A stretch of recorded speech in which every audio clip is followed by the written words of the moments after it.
Behind me is my mesquite plant, my mesquite tree. It's a desert tree that here in the Mojave Desert, it does really well because what it does when it's established, it will have this massive taproot that goes hundreds of feet deep sometimes, and it makes it really resilient to the desert heat. So when it rains, that water goes deep into the ground, and this can tap into that deep water resource.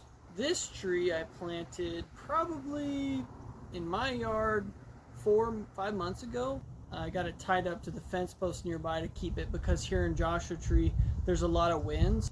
In the really windy days, it'll keep it from blowing over because it's a newer tree and it doesn't have its root system established yet.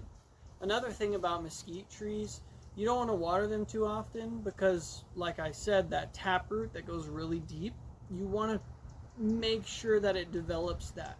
Because if you water it every day or maybe sometimes even once a week after a period of time when it's already been there, after you water it once a day or even twice a week, let it go on longer periods, especially if it's not that hot out. Let it go longer, and that tree will learn that it needs to go down in order to make itself survive in the climate that you're in.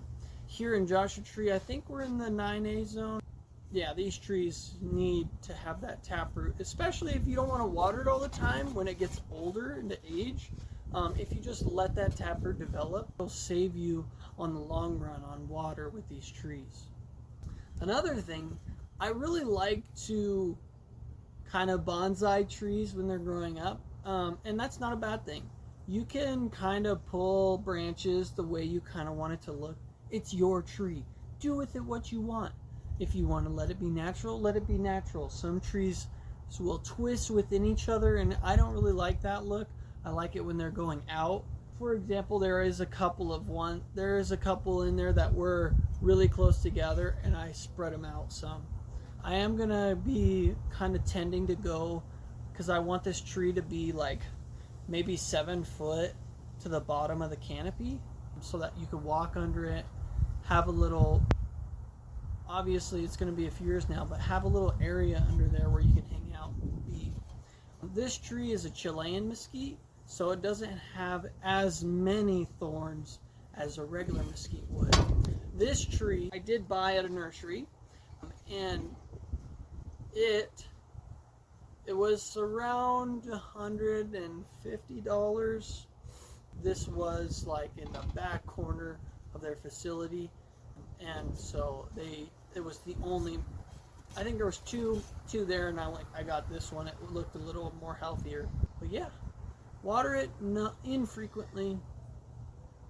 That's a Chilean mesquite here in the desert. I'm also not 100% sure, but I do believe that this Chilean mesquite, it's grafted on, so it'll have a stronger root system and the hybrid top where it doesn't have the needles in it. This kind, it's a hybrid, so it will not have as many thorns, but it will still have a few. If you just get a straight up mesquite, it's going to have a lot of thorns. The more thorns you can not deal with, the better. For the first, I would say, couple of years when you plant it, it's going to have to be watered pretty frequently. I would say maybe once or twice a week. You could probably get away with watering this once or twice a week. If it's going to be hotter, water it that day. Mostly you want to water at nighttime, at least 5 gallons every time you water it. And if you want it to grow faster, you do want to grow it, you do want to water it more often, but at the same time, you're kind of limited because you really want that taproot to go down to as deep as it can go, as quick as it can go. And the way of doing that is, letting it stress, letting the tree stress a little bit. Because when it stresses, it knows it's like, I got to put some energy into this taproot and go down. Anyways, this is Wade with Daily Slice, signing off.